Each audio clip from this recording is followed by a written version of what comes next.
fois pour cette expression d'adoration par l'équipe de danse prophétique.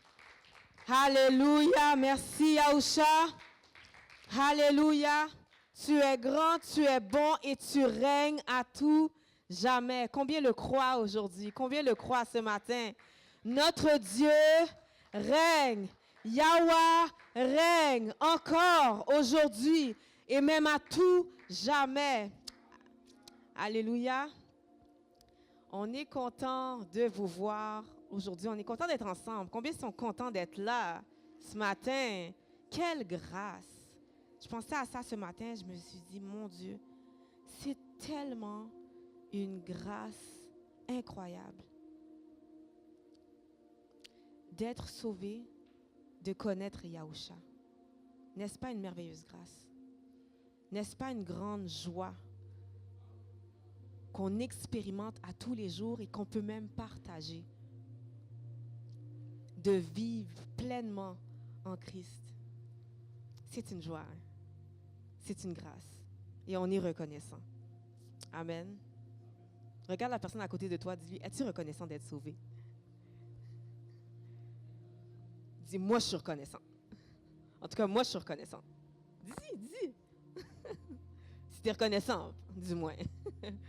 Donc, on est content d'être là ce matin. On veut prendre le temps au nom du visionnaire et du Collège des Anciens, le Dr Carlos Norbal et les pasteurs de l'Ecclésia Nouvelle Création, Pasteur Patrick, Pasteur Marjo. Nous vous souhaitons une cordiale bienvenue. Donc, on veut prendre le temps de souhaiter un bon service, une bonne célébration.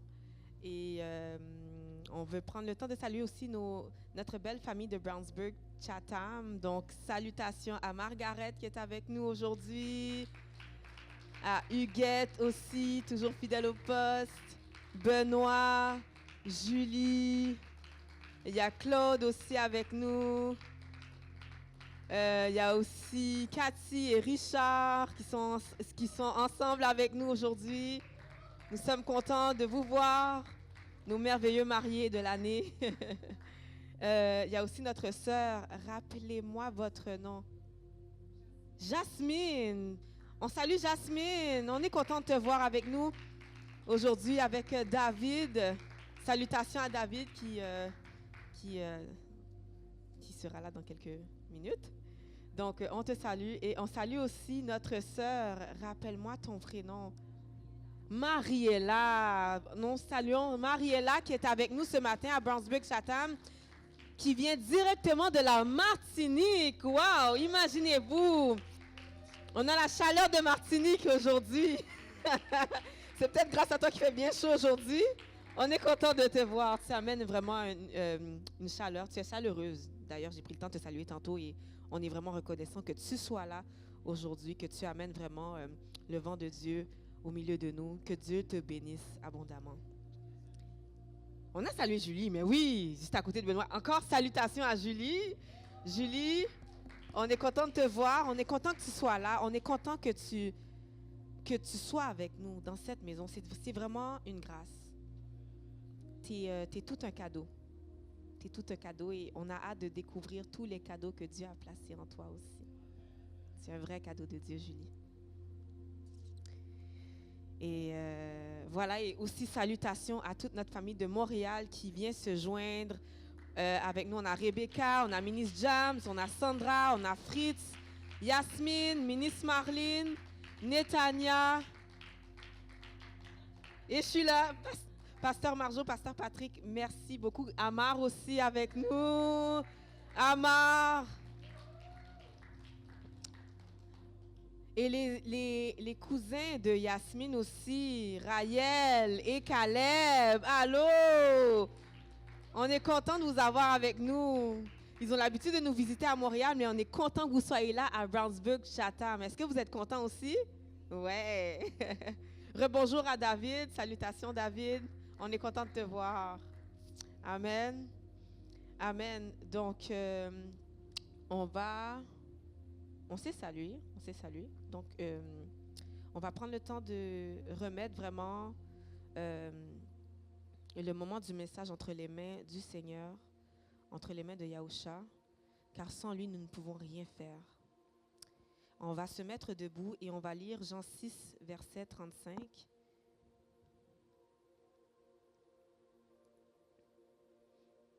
Jean 6, verset 35.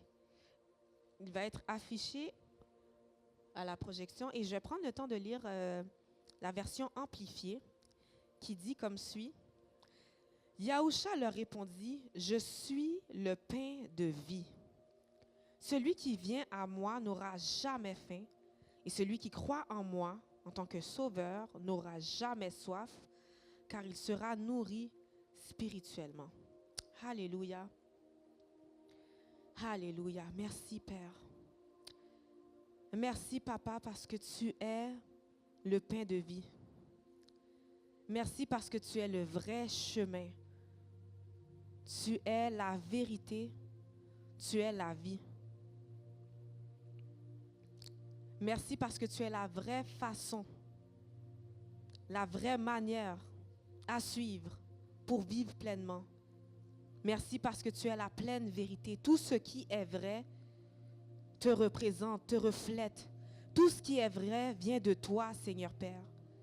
Et tu es la vie. Alléluia. Merci parce que tu propages la vie en nous, Seigneur Père. Et tu nous permets même de propager cette vie autour de nous. Nous te rendons action de grâce d'être en vie aujourd'hui. Merci pour cette vie. Merci pour cette parole que tu es, cette parole vivante et efficace que tu es et que tu transmets, Seigneur Père, encore aujourd'hui. De génération en génération, tu es Dieu. De génération en génération, tu as propagé cette parole qui transmet la vie, qui amène résurrection également aussi. Merci pour cette parole qui encore aujourd'hui fait chemin en nous. Alléluia, nous te remercions pour cette parole, ce message que tu veux nous communiquer aujourd'hui à travers ton serviteur. Alléluia, merci Papa pour cette parole. Merci Papa pour ce message. Merci Papa pour ce réma. Merci Père, alléluia, parce que ce n'est pas des simples mots que tu veux nous partager. Seigneur Père, ce sont des semences de vie. Alléluia. Ce sont des semences de vie, Seigneur Père, que tu veux nous communiquer aujourd'hui. Alléluia. Des semences de résurrection que tu veux communiquer en nous aujourd'hui. Des semences que nous aurons même la possibilité de partager, de propager, qui amènent vie et résurrection. Parce que tu es vie et résurrection aussi, Père. Nous te disons merci. Nous ne voulons pas prendre pour acquis ces paroles que tu nous transmets aujourd'hui, Seigneur Père. Elles sont un cadeau. C'est une grâce, Seigneur Père. C'est une grâce de vivre en toi, Seigneur Père. Nous ne voulons pas prendre le salut pour acquis. Nous ne voulons pas prendre la vie que tu nous donnes aujourd'hui pour acquis, Seigneur Père. Nous ne voulons pas prendre cette journée pour acquis, Seigneur Père. Parce que c'est ici la journée que tu as faite, qu'elle soit pour nous un sujet d'allégresse et de joie, qu'elle soit pour nous un sujet de victoire, qu'elle soit pour nous un sujet de louange, qu'elle soit pour nous un sujet de témoignage, qu'elle soit pour nous un sujet de résurrection aujourd'hui, qu'elle soit pour nous un sujet de la vie que tu es pour nous, Seigneur Père, de qui tu es pour nous, Seigneur Père. Alléluia, nous te disons merci, nous te disons merci, nous te disons merci. C'est ainsi que nous te prions dans le nom de Yahusha. Amen. Avec vous, le pasteur Patrick, pour le message d'aujourd'hui. Amen. Amen. Superbe. Que Dieu soit loué. Amen. Wow. J'ai peine à contenir ma joie. Je sais pas si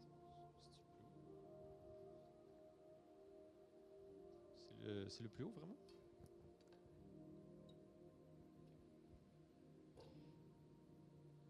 Non, c'est parfait. Il me semblait aussi. Amen. J'ai peine à contenir ma joie présentement d'être au milieu d'un peuple saint. On dirait qu'il y a des gens qui sont capables de contenir leur joie. Alléluia!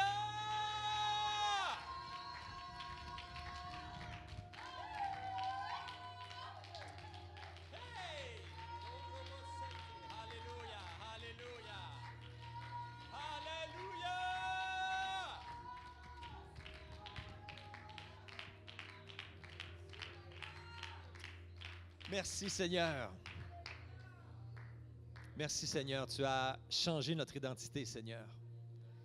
De pécheurs que nous étions, nous sommes devenus saints.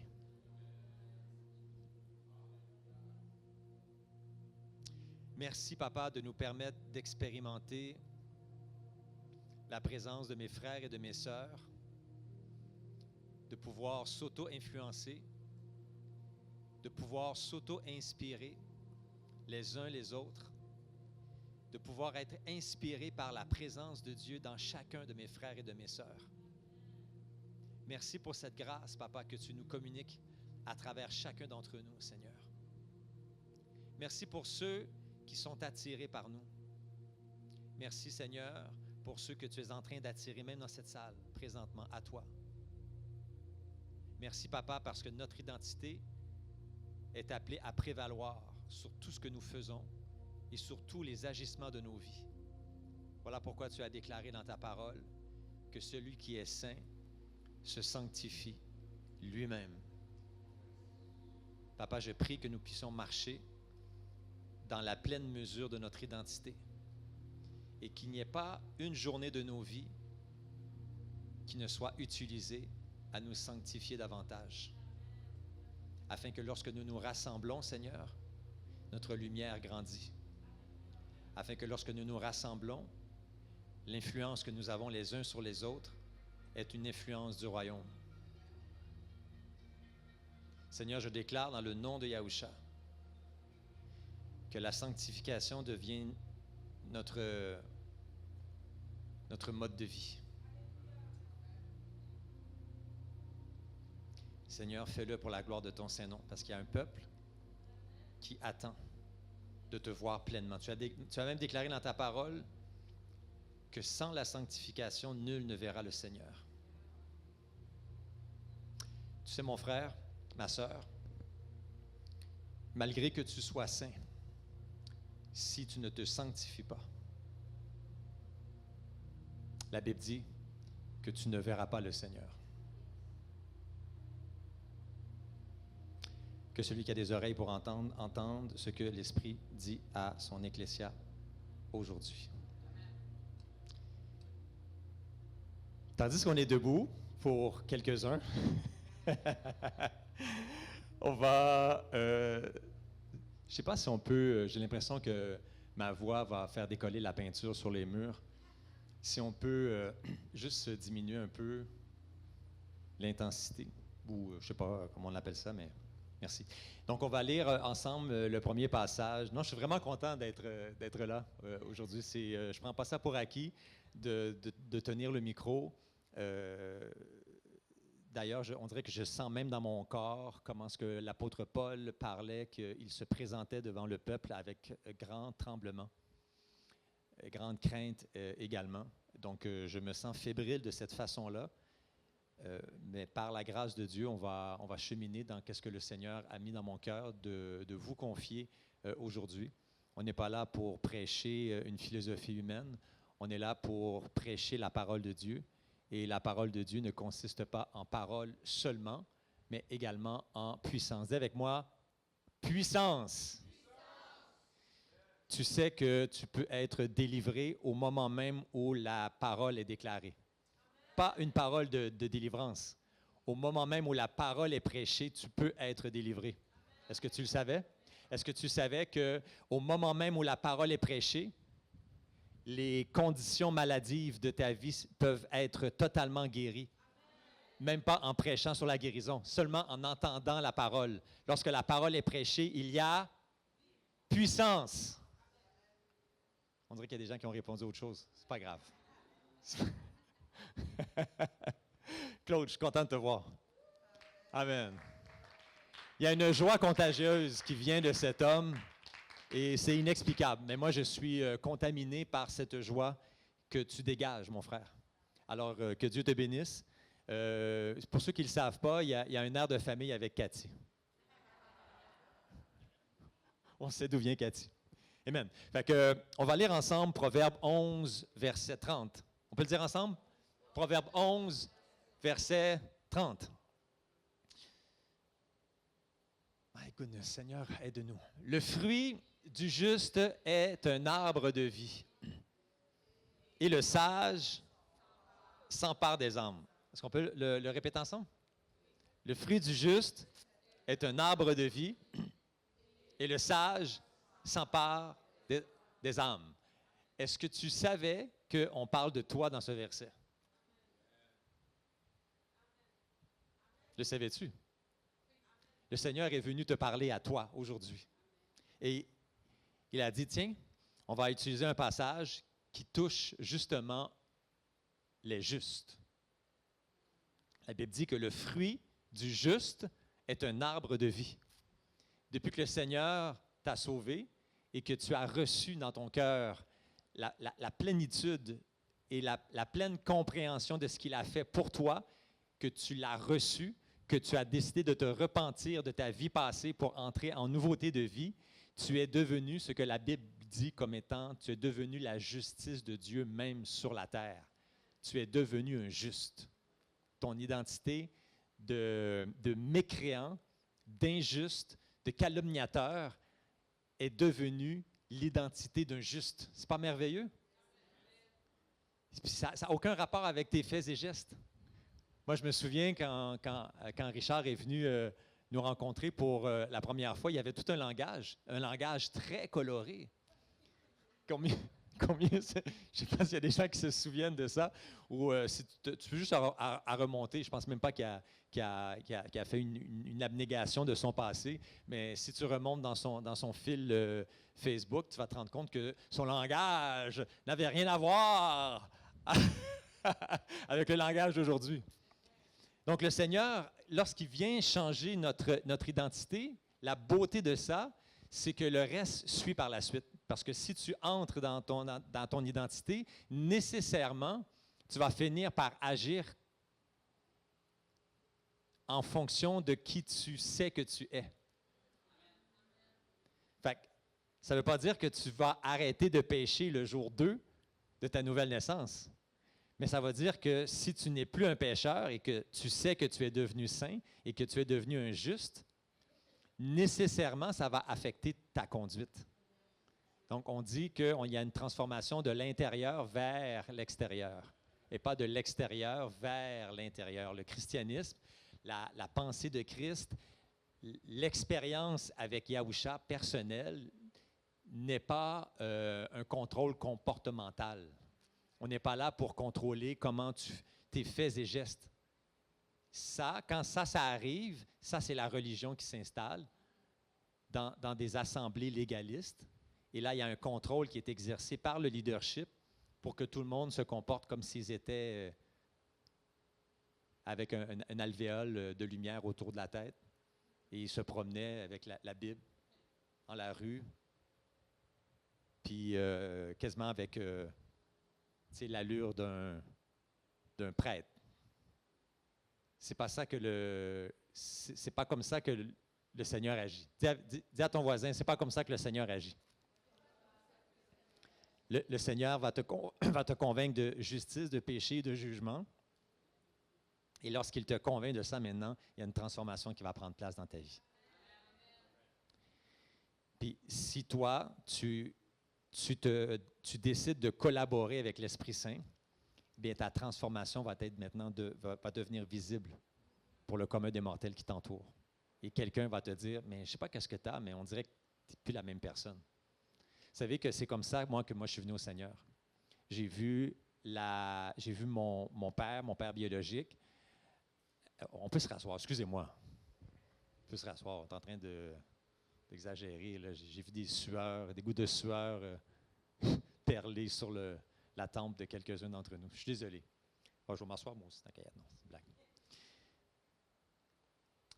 Donc, ce que je suis en train de dire, c'est que c'est cette même transformation-là que j'ai observée dans la vie de mon père biologique, mais soudainement, qui a fait que j'ai commencé à m'intéresser à l'Évangile. Parce que, je ne sais pas si j'ai le droit de dire ça au micro, là, mais moi, avant de m'intéresser à Christ, au Christ, même à sa parole, si tu avais le malheur, puis c'est vraiment ça, de me parler de Jésus, de Yahusha, tu allais te refaire revirer de bord, pas à peu près. C'était mon caractère. C'était pas le caractère de Christ, c'était un autre type de caractère. Mais à un moment donné, j'ai vu quelque chose de totalement inhabituel. Mon père était sauvé depuis 20 ans. 20 ans. Ça faisait 20 ans qu'il était sauvé. 20 ans qu'il avait reçu le Seigneur. Puis il l'avait vraiment reçu. Mais malgré qu'il me parlait du Seigneur en parole, son caractère était le même. Il y a des choses qui avaient changé chez lui, des choses magistrales, gloire à Dieu, parce que mon père était alcoolique avant de recevoir le Seigneur. Du jour au lendemain, il a arrêté de boire l'alcool et du jour au lendemain, il a arrêté de fumer la cigarette. Il a été délivré instantanément d'une dépendance affective à l'alcool. Il avait il a eu un dégoût de la bière, mais du jour au lendemain. Fait que ça a été remarquable comme changement. On était tous contents de ça, bien sûr. Mais, mis à part ça, le caractère de mon père est resté le même. Puis, de l'extérieur, moi étant un de ses enfants, on est 3 chez nous, bien, je voyais mon père, puis je le respectais dans ses choix, mais je ne voulais pas en savoir davantage. Ça ne m'intéressait pas. C'était bon pour lui, tant mieux pour toi, pas. C'est bon pour toi, je suis bien content pour toi, mais moi, ce n'est pas mon chemin, ce n'est pas mon cheminement, ce n'est pas ça que je veux dans la vie. Fait que, après 20 ans de me faire parler de Jésus, bien là, j'ai dit, à un moment donné, pas, moi, je veux bien entretenir une relation avec toi, mais ça me tape ses nerfs quand tu me parles de Jésus. Puis là, je parle quand même relativement bien, parce que je ne suis pas sûr que c'est comme ça que je l'ai exprimé. Pour ceux qui comprennent les sous-entendus. Ça m'énerve. Mais là, quand j'ai fait cette déclaration à mon père, là, il m'a dit, bien, il m'a respecté premièrement, fait qu'il a arrêté de me parler de Jésus. Notre relation s'est améliorée, drette là. Je disais, hey, ben, c'est quand même bien. Mais, quelques temps après, là, j'ai commencé à voir, parce que mon père s'était divorcé d'avec ma mère, entre-temps, puis il s'était remarié. Puis là, il avait commencé à... Puis moi, tandis que j'allais le voir quand même régulièrement chez eux, je l'observais, hein, j'étais un observateur, je le suis toujours d'ailleurs, j'observais comment il interagissait avec sa femme.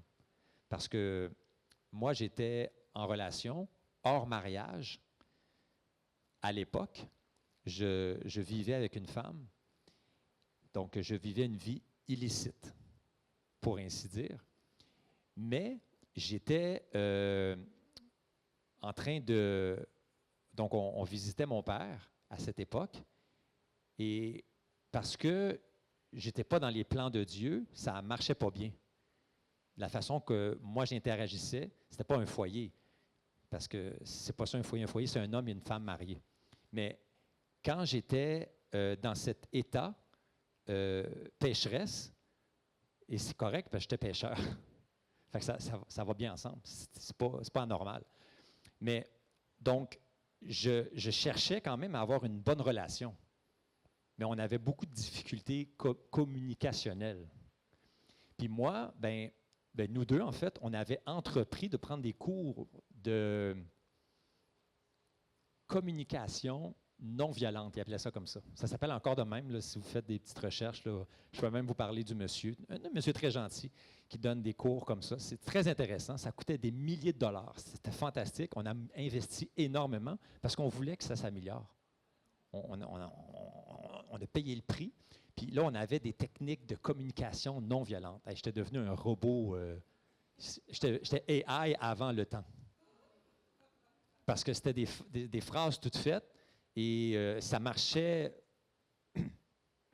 Bon, ça marchait. Il y avait quelques fruits qui sortaient de ça. Mais moi, j'étais un fanatique, fait que je voulais utiliser ça à toutes les sauces. Puis là, tandis que j'avais des graves problèmes de communication avec mon frère, je n'étais pas capable de parler avec mon frère parce que mon historique familial, tu sais, mon frère, mon frère, tu sais, puis moi, j'avais été étouffé par ça dans mon enfance, tu sais, fait que moi, j'avais, tu sais, comme développé une dynamique que j'essayais de me sortir, mais c'est comme je pognais les nerfs à la place, tu sais, ou bien je me renfonçais, ou, tu sais, je ne suis pas capable d'être moi-même avec mon frère, fait que là, j'ai commencé à utiliser ça avec mon frère, communication non violente, mais des phrases toutes faites. J'essaie peut-être de retrouver mes notes d'antan. Je pense que j'ai tout effacé, mais en tout cas, c'était comme. Croyez-moi sur parole, c'était des phrases toutes faites. Fait que là, mon frère, il capotait bien raide. Il disait, c'est quoi cette affaire-là? À qui je parle? T'sais? Parce que là, je répétais, pour être capable de dire comment que je me sens en même temps que la phrase que mon frère m'a dit, qui sous-entendait quelque chose pour me rabaisser. Puis, j'essayais de. Dans ce temps-là, je ne travaillais pas, puis ma compagne ne travaillait pas non plus. Concubine. Ne travaillait pas non plus. On passait 40, 60, peut-être 80 heures par semaine à se pratiquer.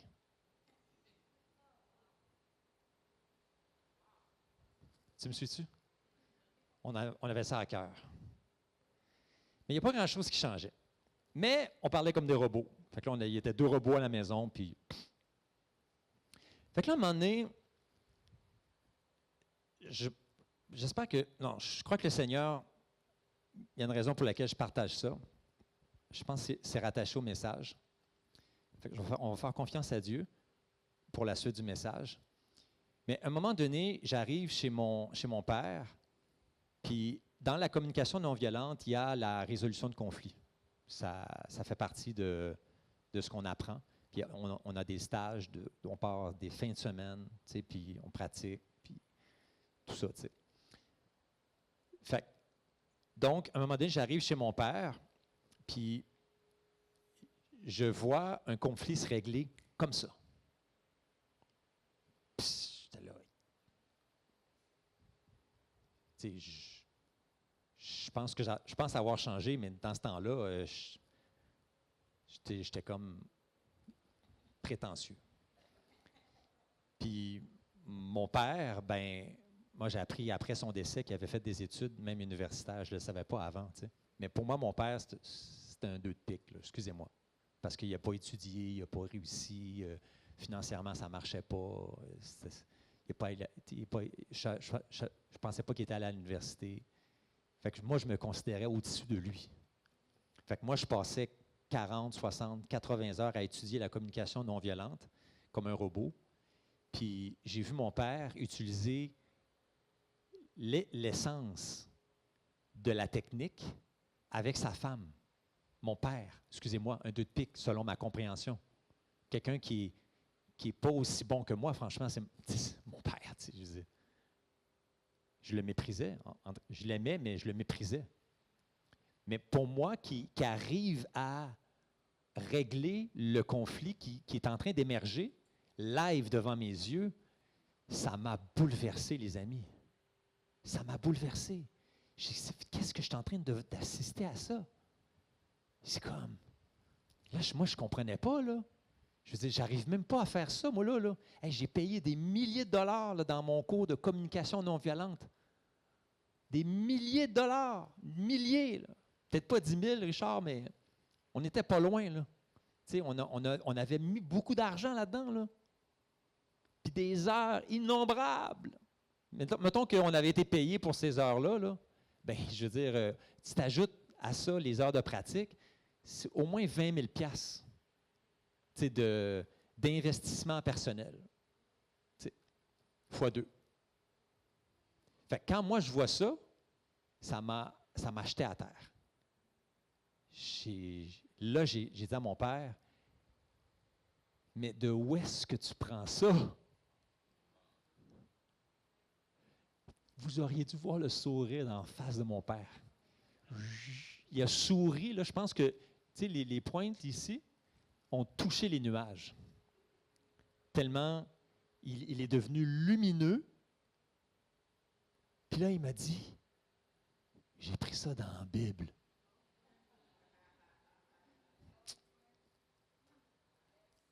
Pensez-vous pas que mon attention a commencé à switch, à passer de la communication non violente à la Bible? Fait que là, je dis, dans la Bible.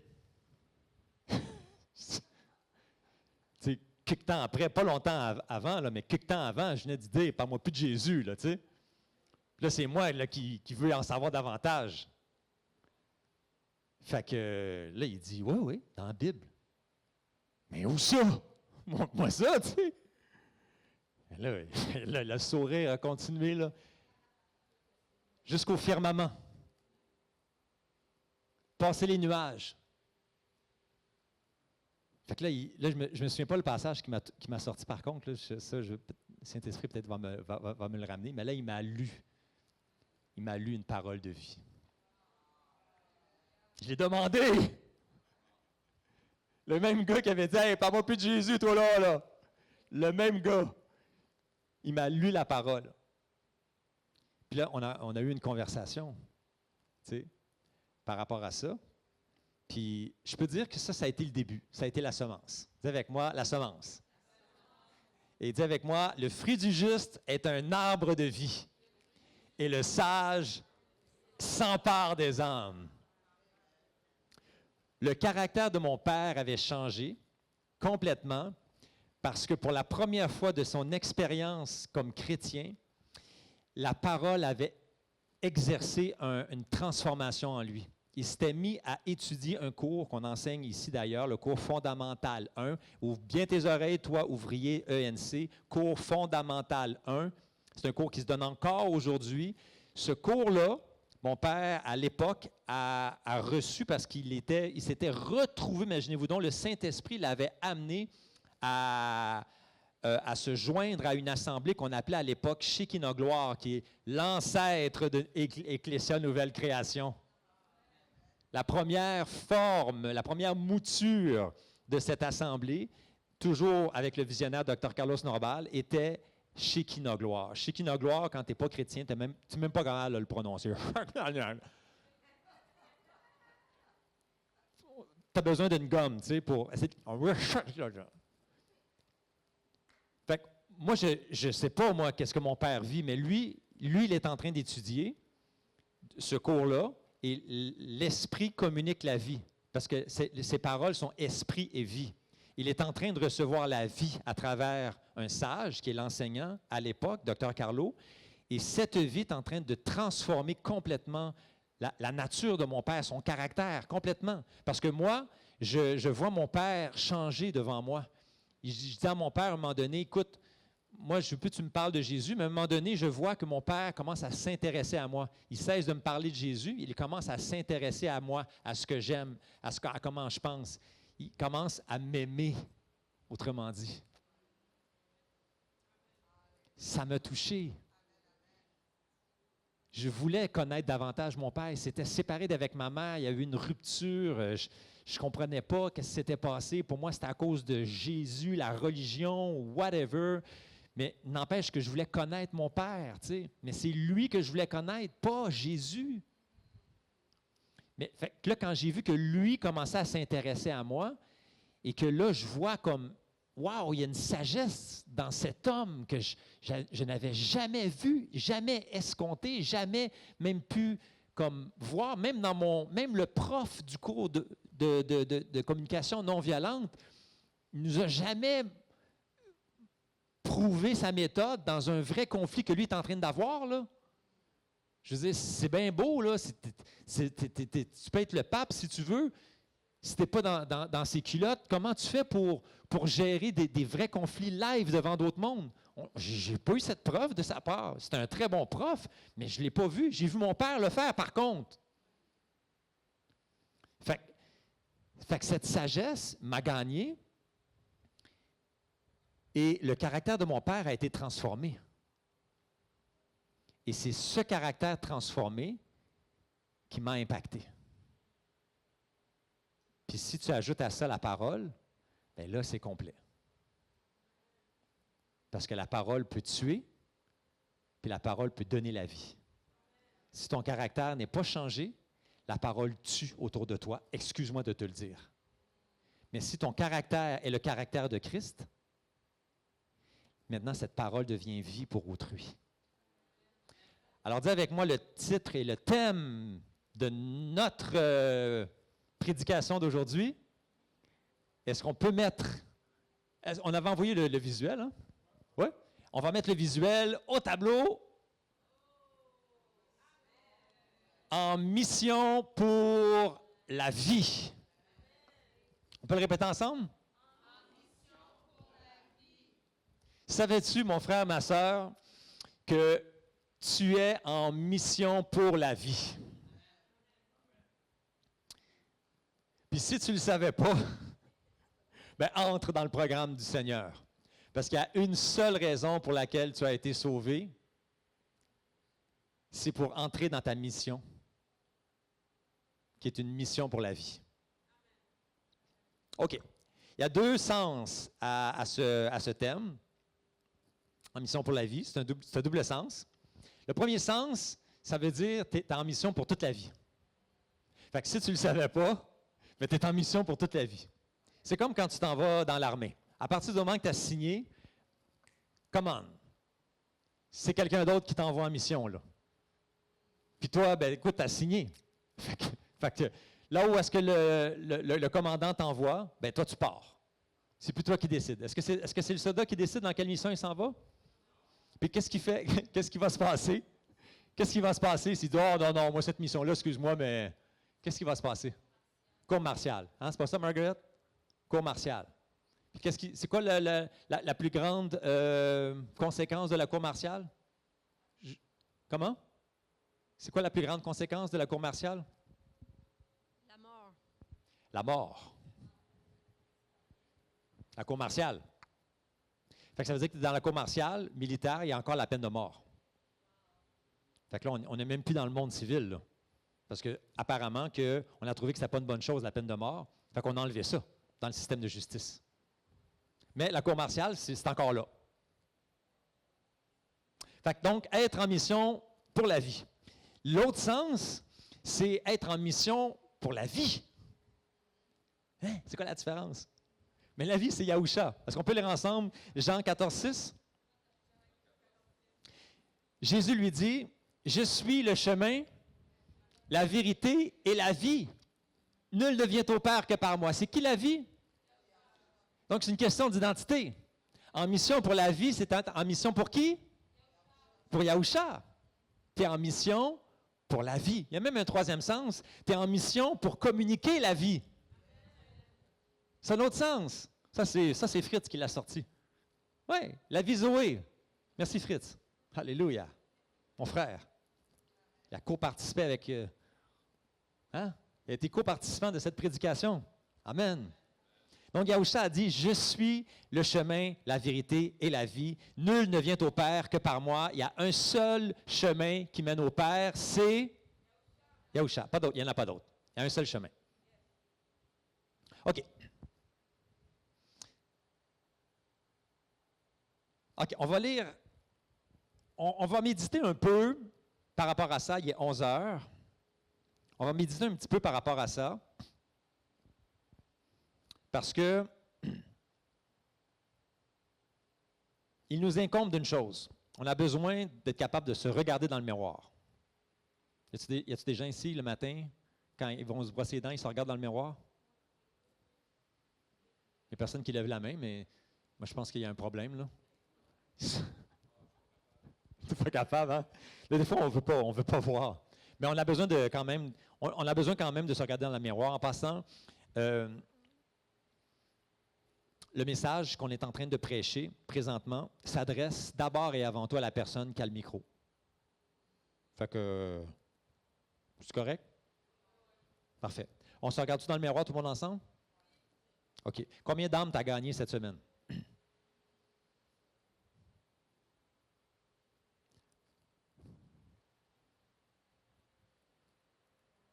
Oh, il ne faut pas que ça a l'air du signe de je ne sais pas quoi, là.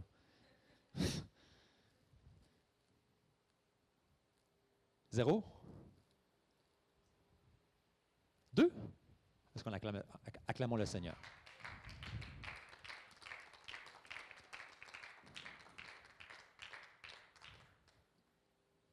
Deux âmes. Combien? 3? Est-ce qu'on peut acclamer le Seigneur? 3 âmes.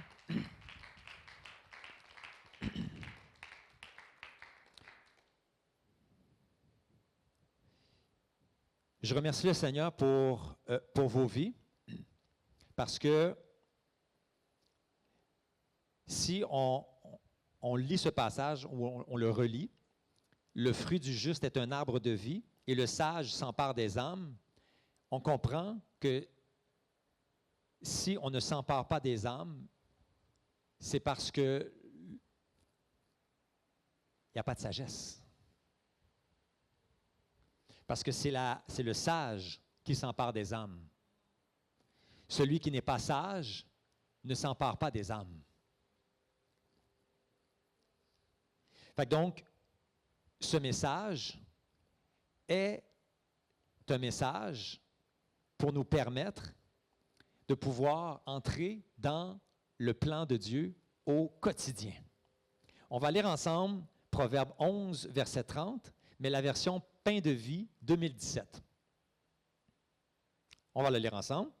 Puis je ne sais pas si on va l'avoir au tableau. Oui, merveilleux. On peut acclamer Nitania et peut-être Jasmine aussi, je ne sais pas, mais tous ceux qui ont travaillé pour qu'on puisse avoir les différentes versions au tableau. Celui qui agit bien est comme un arbre qui donne la vie. Celui qui possède la sagesse gagne les cœurs. On va le lire ensemble. Encore. Celui qui agit bien est comme un arbre qui donne la vie. Celui qui possède la sagesse gagne les cœurs. La version... Donc,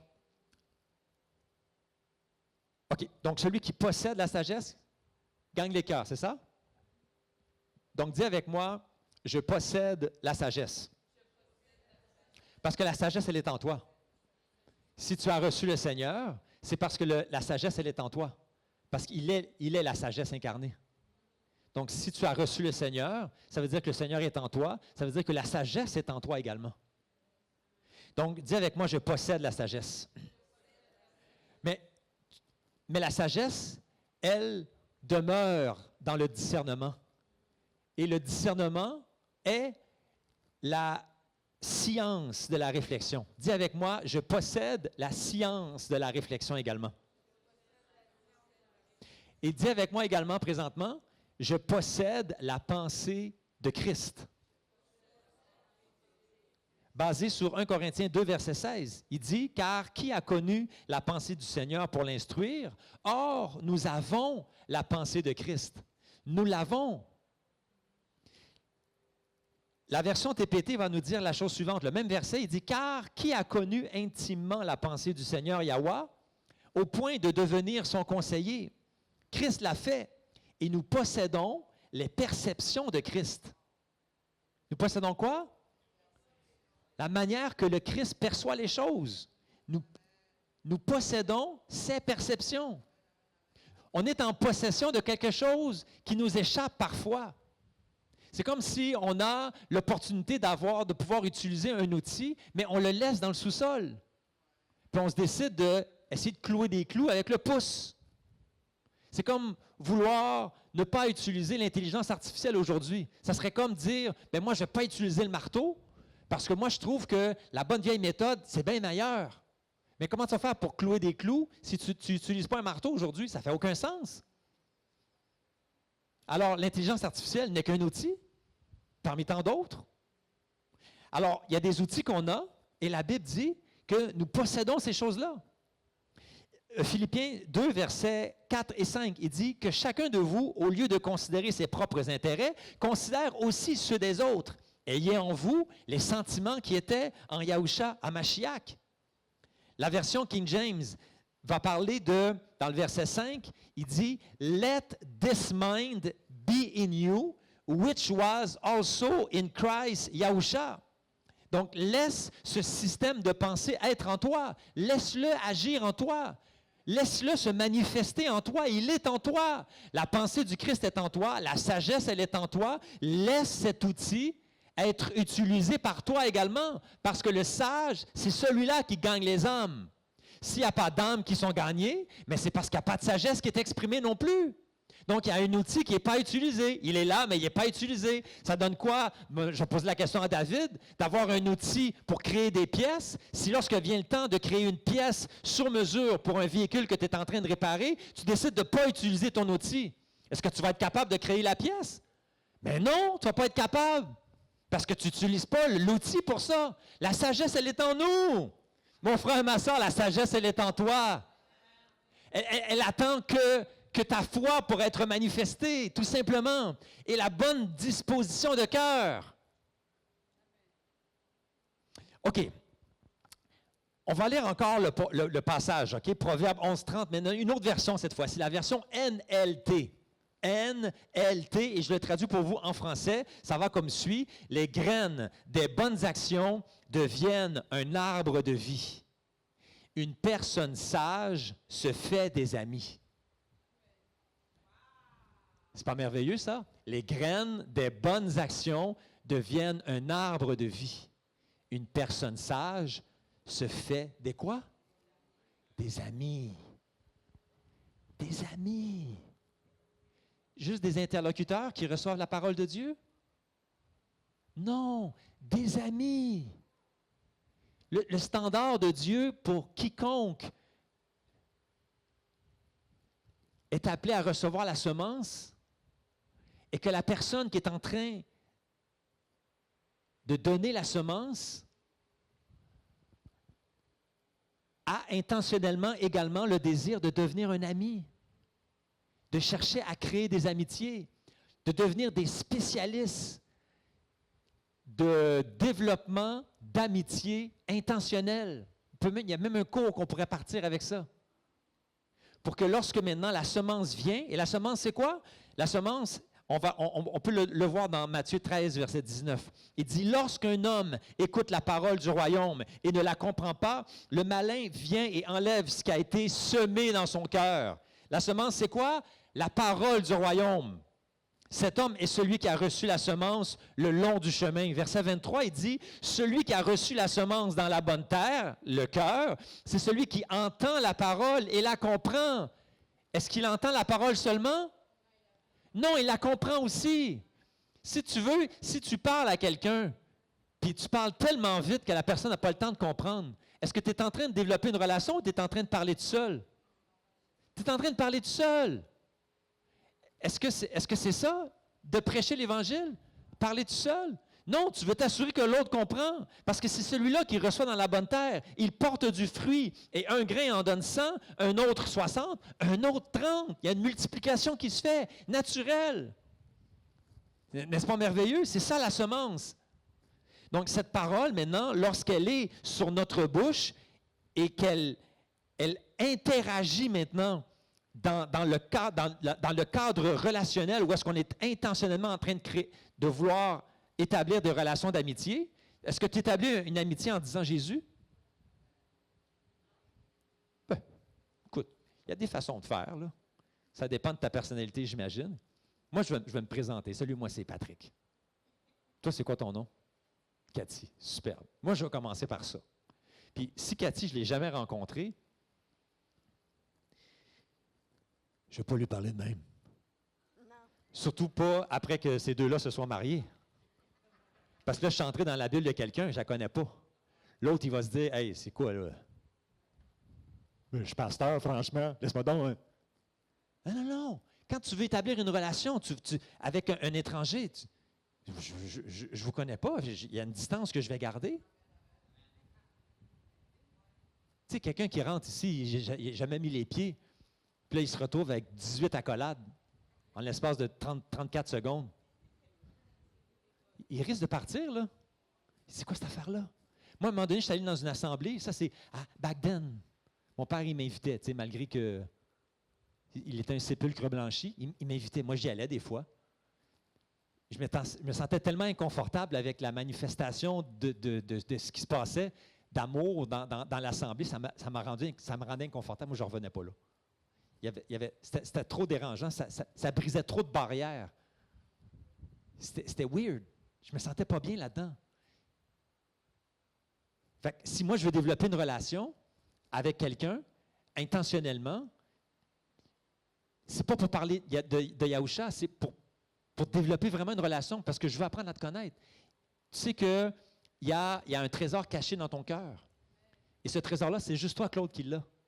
Fait que ce trésor-là, moi, si je n'apprends pas à te connaître, puis je te parle de Jésus, mais je n'apprends pas à te connaître, bien, peut-être que je ne vais jamais découvrir ce trésor-là. Puis peut-être que Claude, ça va prendre peut-être 10 ans, je dis ça comme ça, avant que, dans ma bouche, je puisse avoir l'opportunité de lui présenter l'Évangile. Mais ce qui va me permettre de présenter l'Évangile, c'est parce que je vais avoir développé une relation avec Claude. Parce que Claude, il va apprécier, on va s'apprécier mutuellement, en fait, parce qu'on va avoir appris à se connaître. Et le trésor que lui a dans sa vie, bien, moi, je vais être en mesure de le recevoir. Et, sait-on jamais, il va peut-être avoir réciprocité. Le trésor dans ma vie, il va peut-être être capable de le recevoir. Moi, le trésor de ma vie, c'est Yahusha. Est-ce que le trésor de ta vie, c'est Yahusha? Qui ici dans la salle a comme trésor Yahusha dans son cœur? Parce que ce trésor-là, c'est le plus beau des trésors à partager. Ce n'est pas le seul, mais c'est le plus beau. Le plus beau cadeau que tu peux donner à quelqu'un, c'est Yahusha. Tu comprends? On continue? Est-ce qu'on reçoit quelque chose? Amen. C'est le Seigneur qui attire. Dis avec moi, c'est le Seigneur qui attire. Proverbe 11, 30 toujours, mais la version amplifiée. Amplified. Le fruit du juste constant est un arbre de vie, et celui qui est sage attire et gagne des âmes pour Dieu. Il les rassemble pour l'éternité. C'est une prédication en soi. OK. Et celui qui est sage attire et gagne des âmes. On va lire ensemble Jean 12, verset 32. OK? Jean 12, verset 32. Tapez un peu. Là, Jean 12, verset 32, j'ai besoin d'entendre. OK, super. Jean 12, verset 32. Et moi, ça c'est Yahusha qui parle, quand j'aurai été élevé de la terre, j'attirerai tous les hommes à moi. C'est qui attire? Est-ce qu'il veut t'utiliser pour attirer les âmes? Oui, il veut t'utiliser, mais c'est lui qui attire. C'est lui qui est irrésistible. C'est pas mon père qui était irrésistible. C'était Yahusha qui prenait le dessus dans sa vie. C'est son caractère qui devenait compatible avec le caractère de Christ maintenant, qui a exercé une force d'attraction que je n'ai pas pu résister. Puis ça, c'est juste un échantillon. Il l'a fait pour moi, il va le faire dans ta vie. Il va faire de toi un aimant. Si c'est le caractère de Christ qui émane, et si c'est Christ qui parle à travers toi, il va faire un aimant. Tu n'auras pas besoin de convaincre personne de venir au Christ. Les gens, ils vont être attirés par toi. Tout simplement. Il dit dans Jean 16, verset 7, il dit « Cependant, je vous le dis, je vous dis la vérité, il est avantageux que je m'en aille. » C'est Yahusha qui parle. « Car si je ne m'en vais pas, le Consolateur ne viendra pas vers vous. Mais si je m'en vais, je vous l'enverrai. Et quand il sera venu, il convaincra. » Le Consolateur, le Saint-Esprit, il convaincra le monde en ce qui concerne le péché. C'est qui va convaincre le monde en ce qui concerne le péché? À travers toi.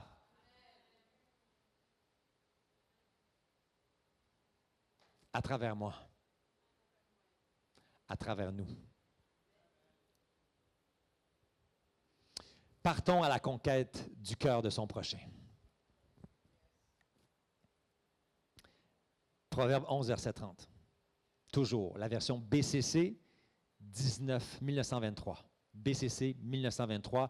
Le fruit du juste est un arbre de vie. Et qui fait la conquête des âmes est sage.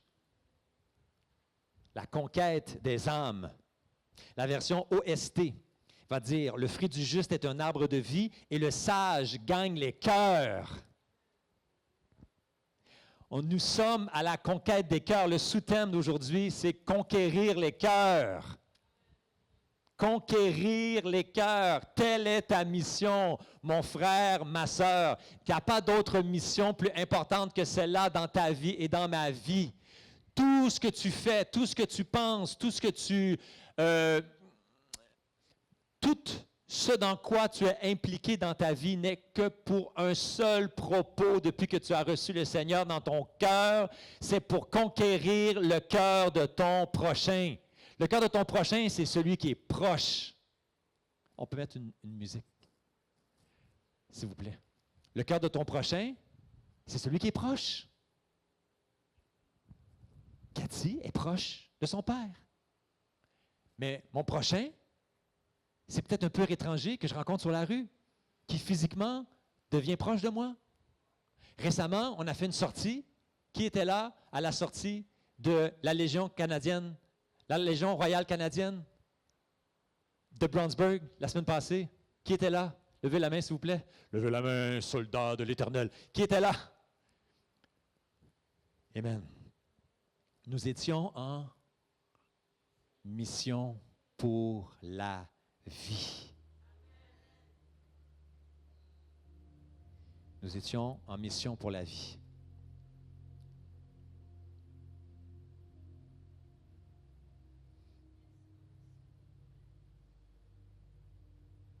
La seule et unique raison pour laquelle nous avons été créés, c'est pour en arriver à une place à un moment donné où est-ce que nous allions comprendre que le Seigneur nous a créés pour qu'un jour on comprenne qu'on a été créé pour être en mission pour la vie.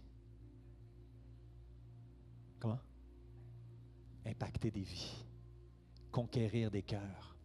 Le mot conquérir, c'est fort, là. Quand tu pars à la conquête, là, humainement parlant, là, tu veux envahir des territoires, mais tu vas envahir les territoires par l'épée. Il va y avoir du sang qui va couler quand tu es à la conquête. Mais ce qui est merveilleux avec le Christ, c'est que tout le sang a déjà été versé par le Christ. La conquête a déjà été faite. Il a même conquis la mort. Il peut faire de nous des instruments pour conquérir des cœurs, parce que son sang a déjà été versé.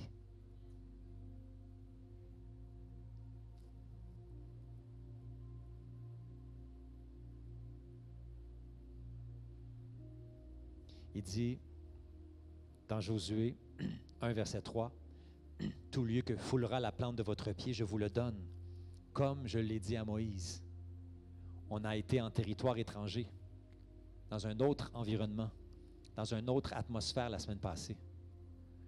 Une atmosphère étrangement, je dis étrangement, il y a même eu une prière qui a été faite au nom du Christ. Ça a été fait ici, à Légion. Pourtant, ils n'ont pas le droit de parler, apparemment. Je ne sais pas. Finalement, on dirait que je ne sais pas, mais apparemment, ils n'ont pas le droit de parler de religion. Mais pourtant, ils ont fait une prière et ils ont prié le Christ. Ils ont introduit la cérémonie en priant le Christ. C'est pas ça? Ils ont prié le Christ. C'est le nom du Christ qui... Est-ce que ça fait d'eux des gens sauvés? Non. C'est pas parce qu'ils prient le Christ ou une prière pour le Christ qu'ils sont sauvés. La preuve au Canada, le Haut-Canada, c'est une prière au Christ. Tout le monde chante ça. Mais si tu chantais ça jusqu'au bout, mais tu te rendrais compte que c'est un hymne à Yahusha, c'est un hymne à Jésus, le Haut-Canada, dans sa version originale, qui a été créée pour le Canada de l'époque, c'est-à-dire qui était le territoire du Québec, essentiellement. C'est eux qui ont emprunté notre nom. Le Canada, c'était ici. Là, maintenant, ici, c'est le Québec. Le Canada, c'est un étranger. Mais il dit,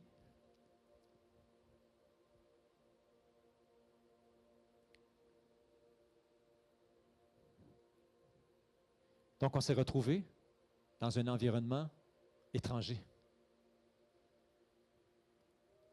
rempli de cœur. On a été invités, on est allé en mission pour la vie. C'est ça, notre vie. Notre vie n'aura pas d'autre but que celui-là. Est-ce que tu es en train de dire, Pasteur Patrick, qu'il ne faudrait pas que je me trouve une job à 40 heures par semaine? Non, c'est pas ça que je suis en train de te dire. Mais pendant que tu travailles, ton travail, c'est qu'un prétexte pour avoir des proches autour de toi, avoir des prochains. pour que ce que Yahusha a fait, tu puisses le répéter dans ta vie. Pourquoi je dis ça? Parce que je suis en train de lire la parole, Matthieu 22, verset 37. Yahusha lui répondit, « Tu aimeras le Seigneur ton Dieu de tout ton cœur, de toute ton âme et de toute ta pensée. C'est le premier et le plus grand commandement. Et voici le second qui lui est semblable. Tu aimeras ton prochain comme toi-même. Tu as reçu un trésor. Tu aimeras ton prochain comme toi-même. Il y a quelqu'un qui t'a donné un trésor. Tu as reçu un trésor de quelqu'un parce qu'il y a quelqu'un qui a ouvert sa bouche pour te parler du Seigneur. Quelqu'un qui avait été transformé, littéralement, qui t'a apporté l'Évangile, qui m'a apporté l'Évangile. Ce trésor-là, le Seigneur m'interpelle à aimer mon prochain comme moi-même j'ai été aimé. De ces deux commandements dépendent toute la loi et les prophètes. Yahusha, dans le chapitre Matthieu 5, 17, il dit « Ne croyez pas que je sois venu pour abolir la loi ou les prophètes. Je suis venu non pour abolir, mais pour accomplir. » Comment? Avec les deux commandements. Les deux plus grands commandements, ou le plus grand commandement, et l'autre qui lui est semblable. Imaginez-vous donc que aimer Dieu, c'est semblable à aimer son prochain. C'est la même chose. Parce que celui qui aime pas son frère, qu'il ne voit pas, il ne peut pas dire qu'il aime Dieu, Non, celui qui aime pas son frère qu'il voit ne peut pas dire qu'il aime le Seigneur qu'il ne voit pas. C'est un hypocrite, c'est un menteur. Donc, si on n'aime pas notre prochain, ça veut dire qu'on n'aime pas Dieu. Si on n'est pas en mission pour la vie, on est donc en mission pour la...